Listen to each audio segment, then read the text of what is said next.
एक भक्त था जो भगवान विष्णु को खोजने के लिए दिन रात पागल हुआ रहता था। एक दिन उसने भगवान विष्णु को खोजते खोजते पा भी लिया। चरण पकड़ लिए, बड़ा आह्लादित था, आनंदित था। जो चाहिए था मिल गया था। खूब खूब धन्यवाद दिया विष्णु भगवान को और कहा कि बस एक बात और, मुझसे कुछ थोड़ा सा काम करा लें, कुछ सेवा करा लें मेरे प्रभु। आपने इतना दिया, जीवन दिया, जीवन का परम उत्सव दिया और अब यह परम जीवन भी दिया। मुझसे कुछ थोड़ी सेवा करा लें मेरे प्रभु। मुझे ऐसा ना लगे कि मैं आपके लिए कुछ भी न कर पाया। आपने इतना किया मेरे लिए, मुझे थोड़ा सा सौभाग्य दे दे मेरे प्रभु। जानता हूं आपको किसी की जरूरत नहीं, किसी बात की जरूरत नहीं, लेकिन मेरा मन रह जाएगा कि मैंने भी प्रभु के लिए कुछ किया, कुछ कर सका।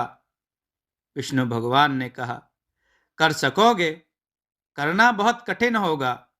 मगर भक्त जिद पर अड़ गया तो विष्णु भगवान ने कहा, ठीक है, मुझे प्यास लगी है। क्षीर सागर में तैरते हैं विष्णु, वहां कैसी प्यास। पर इस भक्त के लिए कहा कि चलो ठीक है, मुझे प्यास लगी है, तुम जाकर एक प्याली पानी भरकर ले आओ। भक्त भागा। तुम कहोगे क्षीर सागर था, वहीं से भर लेता, लेकिन जो पास है वह तो किसी को दिखाई ही नहीं पड़ता। पास तो दिखाई ही नहीं पड़ता, पास के लिए तो हम बिल्कुल अंधे हैं। हमें दूर की चीजें साफ दिखाई पड़ती हैं, जितनी दूर हो उतनी साफ दिखाई पड़ती हैं। चांद तारे दिखाई पड़ते हैं, निकट पड़ोस नहीं दिखाई पड़ता। उसे भी नहीं दिखाई पड़ा होगा। तुम जैसा ही आदमी रहा होगा, वह भागा। उसने कहा, अभी लाता हूं। वह चला और उतरा संसार में। एक द्वार पर जाकर दस्तक दी। एक सुंदर युवती ने द्वार खोला। उस भक्त ने कहा कि देवी, मुझे एक प्याली भर शीतल जल चाहिए। उस युवती ने कहा, आप आए हैं ब्राह्मण देवता, भीतर विराजें, मेरे घर को धन्य करें। ऐसे बाहर बाहर से ना चले जाएं। फिर मेरे पिता भी बाहर गए हैं, मैं घर में अकेली हूं।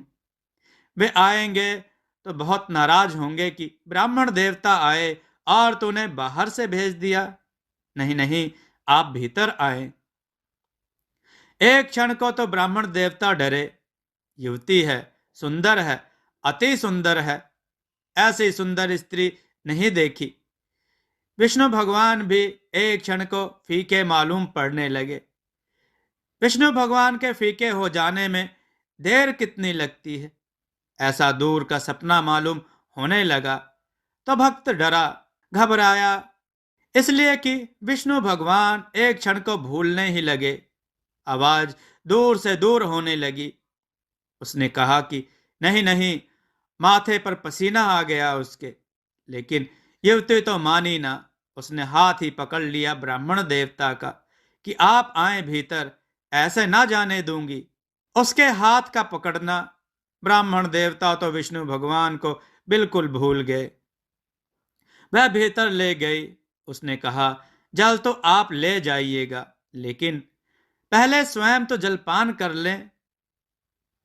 तो नाश्ता करवाया, पानी पिलाया।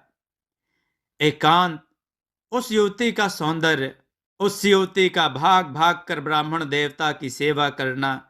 विष्णु भगवान धीरे धीरे स्मृति से उतर गए। कभी कभी बीच बीच में याद आ जाती कि बेचारे प्यासे होंगे। फिर सोचता कि ठीक है, भगवान को क्या प्यास, वह तो मेरे लिए ही उन्होंने कह दिया है, अन्यथा उनको प्यास कहाँ, वे तो परम तृप्ति में हैं। तो ऐसी कोई जल्दी नहीं, और दो क्षण रुक लेता हूं। और युवती ने जब निमंत्रण दिया कि जब आप ही आए हैं, मेरे पिता भी थोड़ी देर में आते ही होंगे, उनसे भी मिलकर जाएं, तो वह सहज ही राजी हो गया और युवती सेवा करती रही। और युवती का सौंदर्य रूप मन को मोहता रहा। सांझ हो गई, पिता तो लौटे नहीं। युवती ने कहा, आप भोजन तो कर ही लें, अब सांझ को कहाँ भोजन करेंगे। भोजन बना, भोजन भी किया, रात हो गई। युवती ने कहा, इस रात में अब कहाँ जाएंगे। सोच तो ब्राह्मण देवता भी यही रहे थे कि रात अब कहाँ जाएंगे। सुबह सुबह भोर होते ब्रह्म मुहूर्त में निकल जाना। ब्राह्मण देवता राजी हो गए। फिर तो वर्षों बीत गए, फिर वह वहां से निकले नहीं। फिर एक पर एक काम आते गए। ब्राह्मण देवता करे भी तो क्या करे। सुबह युवती कहने लगी कि पिता तो आए नहीं हैं, गाय का दूध लगाना है, मुझसे लगता नहीं, आप लगा दे। तो गाय का दूध लगाया। फिर बैल बीमार था, तो युवती ने कहा कि ब्राह्मण देवता इसकी भी कुछ सेवा करें। मैं कहाँ औषधि लेने जाऊं, और फिर ये सब भी तो परमात्मा के ही हैं। बात भी उसे जची। ब्राह्मण देवता रुके सो रुके। फिर उनके बेटे हुए, बेटियां हुई, बड़ा फैलाव हो गया। कोई 50-60 साल बीत गए, बेटों के बेटे हो गए। तब गांव में बाढ़ आई, भयंकर बाढ़ आई। ब्राह्मण देवता बूढ़े हो गए, लेकर अपने बच्चों को, नाती पोतों को किसी तरह बाढ़ से निकलने की कोशिश कर रहे हैं। सारा गांव डूब जा रहा है, भयंकर बाढ़ है, ऐसी कभी न देखी न सुनी। जैसे बाढ़ में से जा रहे हैं बचाकर, पत्नी बह गई। पत्नी को बचाने दौड़े तो जिस बच्चे का हाथ पकड़ा था उसका हाथ छूट गया। उस किनारे पहुंचते पहुंचते सारा परिवार विलीन हो गया बाढ़ में। उस किनारे एक पत्थर की चट्टान पर ब्राह्मण देवता खड़े हैं, और बाढ़ की एक बड़े उतंग लहर आती है। उतंग लहर पर आते हैं विष्णु भगवान बैठे हुए, और कहते हैं, मैं प्यासा ही हूं, तुम अभी तक पानी नहीं लाए। मैंने तुमसे पहले ही कहा था तुम ना कर सकोगे, क्योंकि तुम संसार छोड़कर भागे थे। जो छोड़कर भागता है उसका आकर्षण शेष रहता है। मित्रों, कथा बड़ी प्यारी है, क्योंकि संसार को छोड़कर जो भागता है, संसार से जाग कर ऊपर नहीं उठ पाता।